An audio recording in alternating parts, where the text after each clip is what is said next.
Hello student, कल जो volume 1 बना था उसमें हम लोग बात कर लिए थे 14 टॉपिक तक, अर्थात प्रकाश के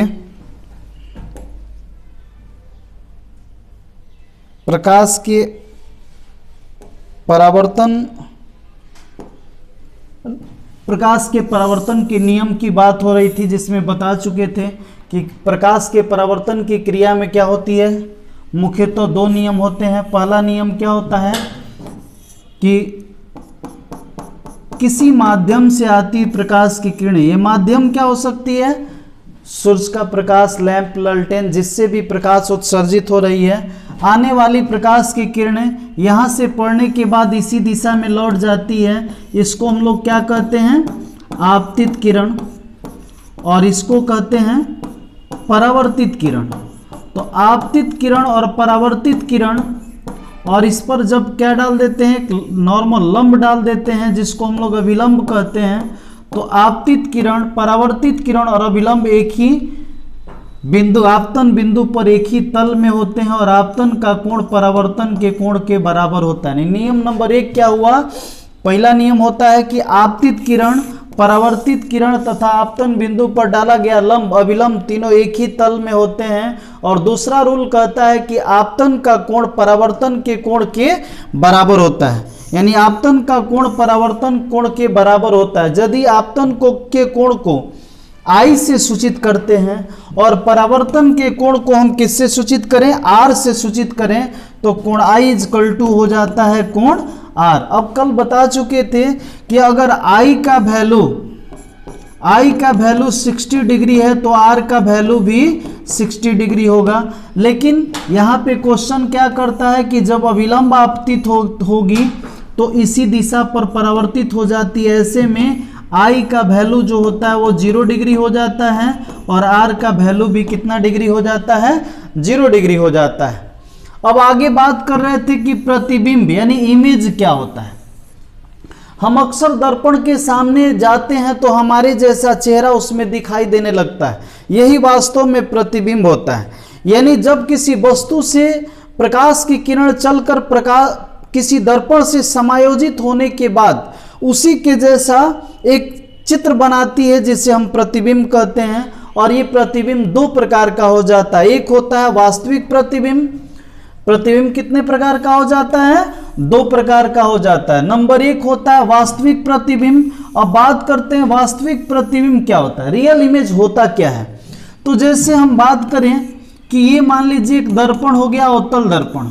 इसमें यहाँ से कोई वस्तु यहाँ पे स्थित है और यहाँ पे स्थित है, यहाँ से चल रहा है प्रकाश की किरण, दर्पण के प्रधान अक्ष के समानांतर है तो F से होकर जाता है। मान लीजिए यहाँ पे C इसका वक्रता केंद्र है, तो यहाँ से आएगा तो आगे निकल के और यहाँ से क्रॉस करके जाएगा, तो दोनों जहाँ कट गया वही प्रतिबिंब बन गया।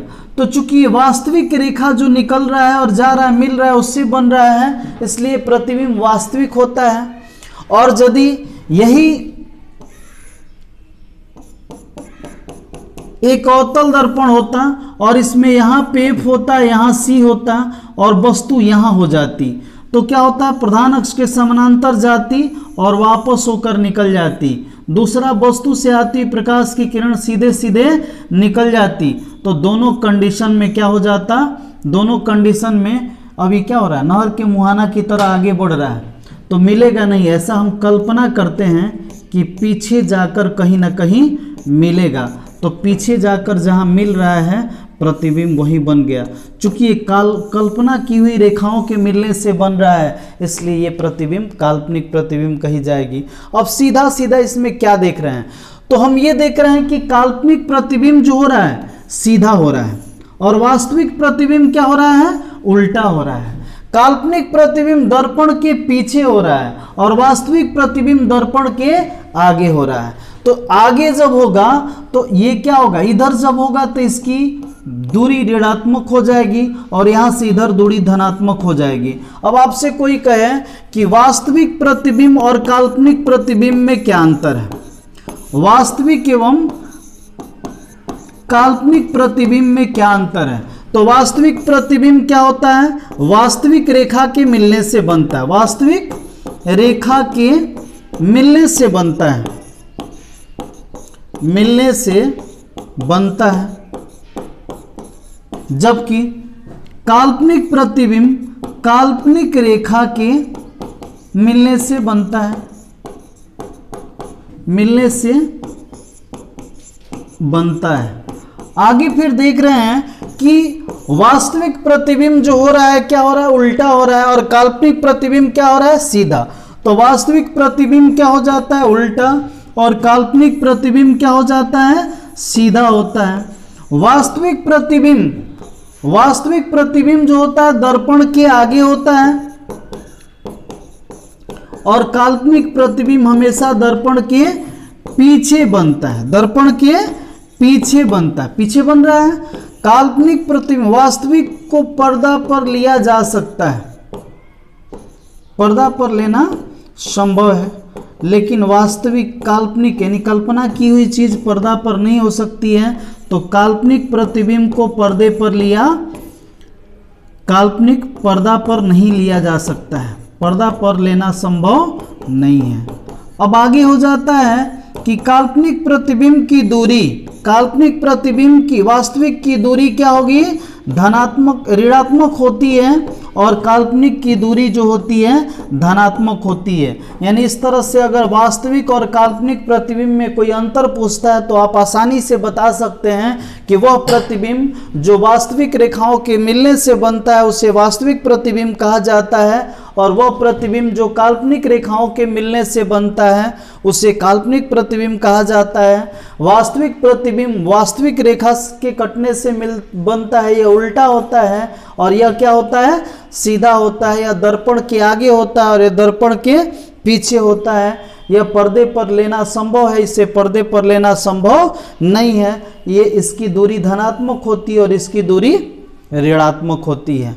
अब इसके आगे बढ़ते हैं हम, इसके आगे वास्तविक और आभासी यानी काल्पनिक प्रतिबिंब में अंतर, यही चीज था। इसके आगे बढ़ते हैं, समतल दर्पण द्वारा बने प्रतिबिंब की विशेषता क्या होती है, यानी what is properties of an image formed by a plane mirror. Plane mirror में, समतल दर्पण में किसी वस्तु की जब हम प्रतिबिंब प्राप्त करते हैं तो उसकी क्वालिटी क्या होती है, उसकी विशेषता क्या होती है। तो पहला विशेषता होता है, देखिए समतल दर्पण में प्रतिबिंब कैसे बनता है। मान लीजिए समतल दर्पण है, यहाँ पे कोई वस्तु है, तो वस्तु से जाने वाली प्रकाश की किरणें दर्पण से परावर्तन के बाद सीधे निकल गया। एक यहाँ से जा रहा है जो सीधे सीधे अभिलंब आपतन हो रही है, सीधे सीधे निकल रहा है। इसको अगर बैक करें, लग रहा है कि यहीं से जा रहा है, तो दोनों जहाँ कट गया वही प्रतिबिंब बन गया। मतलब यहाँ पर आपका क्या है, ऑब्जेक्ट वस्तु, और यहाँ पे इसका क्या बन रहा है, इमेज मतलब प्रतिबिंब बन रहा है। यहाँ वस्तु और यहाँ क्या है, प्रतिबिंब है। अब देखिए चूंकि काल्पनिक रेखा के मिलने से बन रहा है तो काल्पनिक होगा। तो पहला गुण इसमें होता है क्या कि यह प्रतिबिंब कैसा होता है, काल्पनिक होता है, और काल्पनिक प्रतिबिंब को पर्दे पर लिया नहीं जा सकता, यह सीधा होता है और इसे पर्दे पर लेना संभव नहीं होता है। दूसरा चीज होता है यह प्रतिबिंब सीधा होता है, और तीसरा चीज होता है कि यह वस्तु के समान आकार का होता है। मतलब H1 बराबर क्या हो जाता है, H2। अगर प्रतिबिंब 6 cm का होगा तो वस्तु भी कौ cm का होगा, 6 cm का होगा। अगर प्रतिबिंब 10 cm की तो वस्तु भी 10 cm का है। अगर वस्तु 12 cm का है तो प्रतिबिंब भी 12 cm का बनता है। इसके आगे हो जाता है कि इसमें पार्श्व परिवर्तन का गुण दिखाई देता है। प्रश्न बनता है कि पार्श्व परिवर्तन क्या होता है। हम अक्सर देखते हैं कि किसी दर्पण के सामने अगर हम खड़ा होते हैं तो ऐसा होता क्या है कि अगर हम बायां देखते हैं तो दायां भाग दिखता है और दायां देखते हैं तो बायां दिखता है। अगर हम ये अंगूठा दिखाते हैं तो हमें ये अंगूठा दिखाई देता है। इसका मतलब है कि हमारा जो प्रतिबिंब है वो क्षैतिज तक घूम जाता है, क्षैतिज तक क्या करता है, मूव करता है। कितना डिग्री, 180 डिग्री घूम जाता है। इस पार्ट को इस पार्ट में देखते हैं बिल्कुल ट्रांसफर हो जाता है, और इधर वाला किधर आ जाता है, इधर आ जाता है। तो इसी अवस्था को हम पार्श्व परिवर्तन कहते हैं।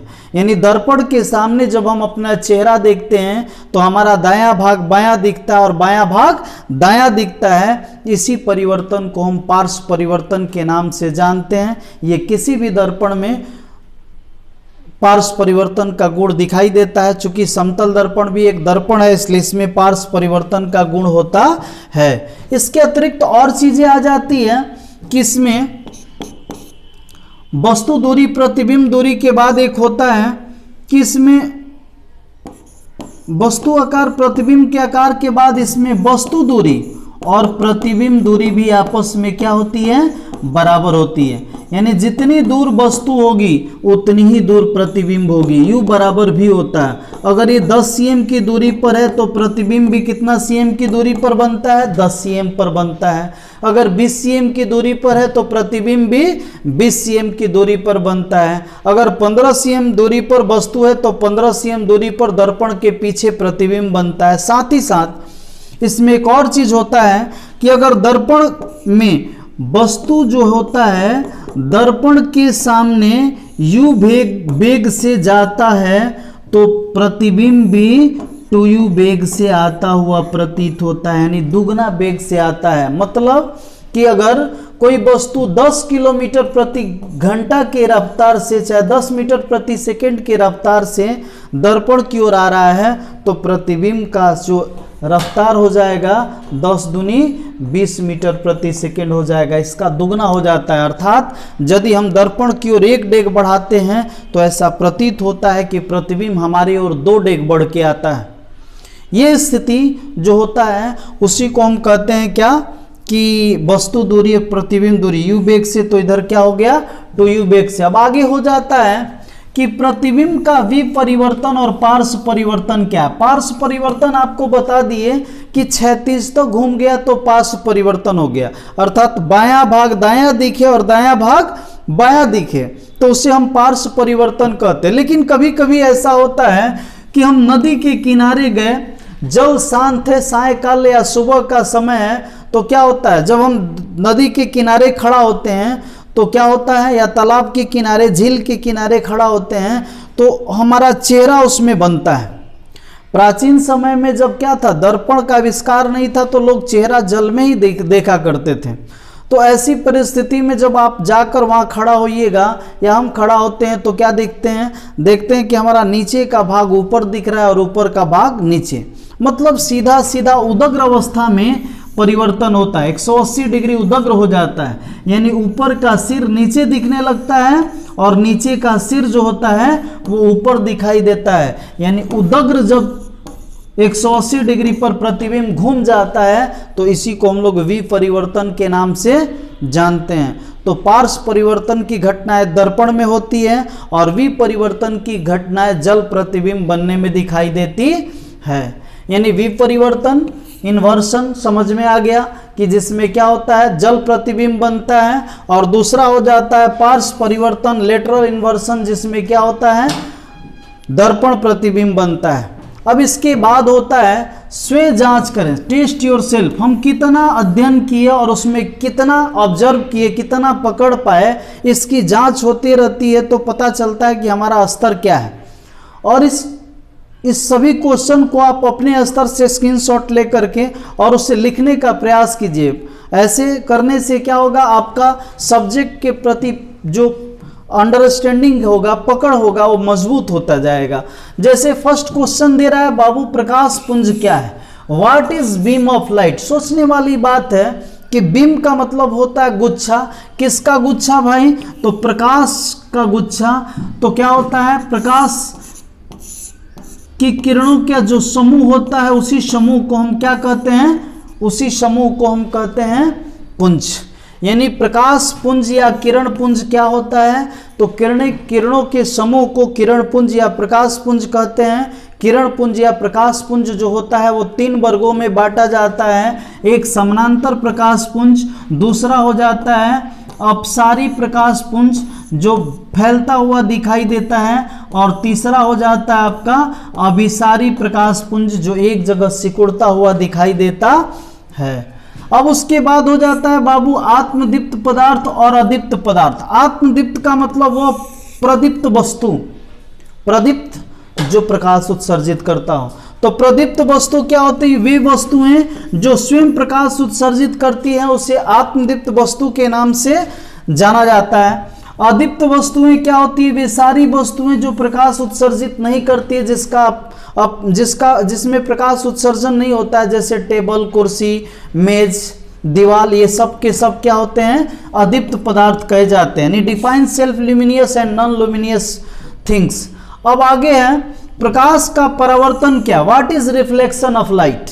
रिफ्लेक्शन ऑफ लाइट बताए थे कि जब कोई प्रकाश की किरण किसी चिकनी सतह पर पड़ती है और चिकनी सतह पर पड़ने के बाद उसी दिशा में लौट जाती है, तो इसी घटना को हम क्या कहते हैं? प्रकाश का परावर्तन, रिफ्लेक्शन ऑफ लाइट के नाम से जाना जाता है। अब आगे है समतल दर्पण द्वारा बने प्रतिबिंब की विशेषता क्या होती है? State properties of image formed by a plane mirror. मतलब कहने का है कि जब किसी दर्पण में, समतल दर्पण में हम किसी वस्तु का प्रतिबिंब देखते हैं तो उसकी विशेषताएं क्या होती है? तो पहला विशेषता होती है कि यह प्रतिबिंब कैसी होती है? यह प्रतिबिंब काल्पनिक होती है। यह प्रतिबिंब कैसी होती है? काल्पनिक होती है। पहला, यह काल्पनिक होती है, इसे पर्दे पर नहीं लिया जा सकता है। यह सीधा होता है, इसमें वस्तु का आकार जो होता है प्रतिबिंब के आकार के बराबर होता है। वस्तु दूरी प्रतिबिंब दूरी के बराबर होता है। उसके बाद इसमें u वेग से अगर जाता है तो प्रतिबिंब 2u वेग से पीछे की ओर आता हुआ प्रतीत होता है। ये सब चीजें इसके अंतर्गत आ जाती है। अब उसके बाद है अगला कि वास्तविक प्रतिबिंब और काल्पनिक प्रतिबिंब में अंतर। अभी बता रहे थे कि वास्तविक प्रतिबिंब जो होता है वास्तविक रेखाओं के मिलने से बनता है, जबकि काल्पनिक प्रतिबिंब जो होता है वो काल्पनिक रेखाओं के मिलने से बनता है। वास्तविक प्रतिबिंब उल्टा होता है और काल्पनिक प्रतिबिंब सीधा होता है। वास्तविक प्रतिबिंब जो होता है वो दर्पण के आगे बनता है और काल्पनिक प्रतिबिंब दर्पण के पीछे बनता है। इसलिए काल्पनिक प्रतिबिंब धनात्मक और वास्तविक प्रतिबिंब ऋणात्मक हो जाता है। और वास्तविक प्रतिबिंब जो होता है उसे पर्दे पर लिया जा सकता है और काल्पनिक प्रतिबिंब को पर्दे पर लिया नहीं जा सकता है। अब उसके आगे है पार्श्व विपरिवर्तन। अभी बताया कि जब दर्पण में अपना चेहरा देखते हैं तो बायां भाग दायां दिखता है और दायां भाग बायां दिखता है। इसी परिवर्तन को पार्श्व विपरिवर्तन के नाम से जाना जाता है। अब आगे अगला टॉपिक हो जाता है बाबू दर्पण। मिरर क्या होता है? दर्पण क्या होता है? यानी कोई भी चिकनी सतह जो प्रकाश का परावर्तन करता है वो दर्पण की भांति कार्य कर सकता है।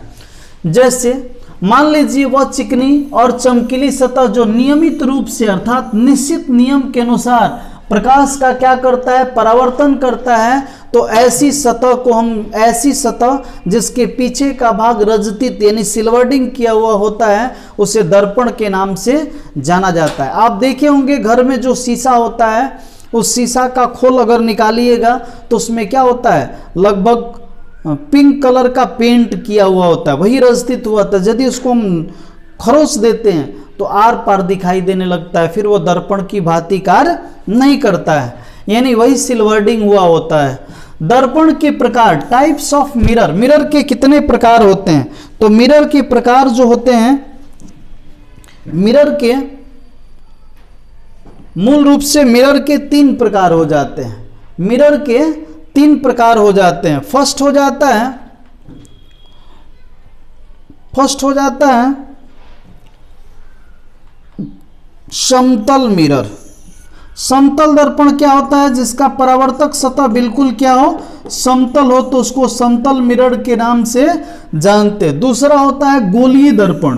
गोलीय दर्पण क्या होता है? जैसे मान लीजिए हम बात करते हैं कि ये गोला है, इस गोला में से क्या करते हैं? यहाँ से काट दिए, यहाँ से काट दिए और काट के इसका ये पार्ट और इसका ये पार्ट, दोनों पार्ट निकाल लेते हैं। और दोनों पार्ट निकाल करके जब हम क्या करते हैं, इसमें दोनों पार्ट में अलग अलग, एक में बाहर से अंदर की ओर और एक में अंदर से बाहर की ओर, यानी 2 तरह से पेंट कर देते हैं। तो जो धंसा हुआ पार्ट होता है तो इसको हम लोग कहते हैं अवतल दर्पण। और जो धंसा हुआ पार्ट क्या पेंट रहता है, उभरा हुआ पार्ट परावर्तक होता है, तो उसको क्या कहते हैं उत्तल दर्पण। और यही जो होता है गोलीय दर्पण। यानी गोलीय दर्पण किसी न किसी गोले का क्या होता है, किसी न किसी गोले का खंड होता है जिसका एक भाग पेंट किया हुआ होता है और दूसरा भाग परावर्तक होता है यानी चमकीला होता है। गोलीय दर्पण दो प्रकार का हो जाता है, एक होता है अवतल दर्पण। अवतल दर्पण का मतलब चम्मच का अंदर का भाग, जैसे हम बात करते हैं कि अगर ये केंद्र है तो केंद्र के अंदर का भाग, अगर केंद्र की ओर का भाग अगर परावर्तक सतह है तो अवतल हुआ। अ का मतलब होता है नत। अ का मतलब क्या होता है, अ का मतलब होता है नत। नत का अर्थ होता है धंसा हुआ, नत्र का अर्थ धंसा हुआ होता है। अर्थात जब दर्पण का परावर्तक सतह धंसा हुआ हो तो उसे अवतल कहा जाता है। और उत का मतलब होता है उत प्लस तल, माने उभरा हुआ तल। जब उभरा हुआ तल होता है तो उसी को हम लोग उत्तल दर्पण के नाम से जानते हैं। यानी चम्मच का जो क्या होता है अंदर का पार्ट होता है वो अवतल दर्पण की भांति काम करता है और उत्तल दर्पण की भांति उसका बाहरी पार्ट करता है।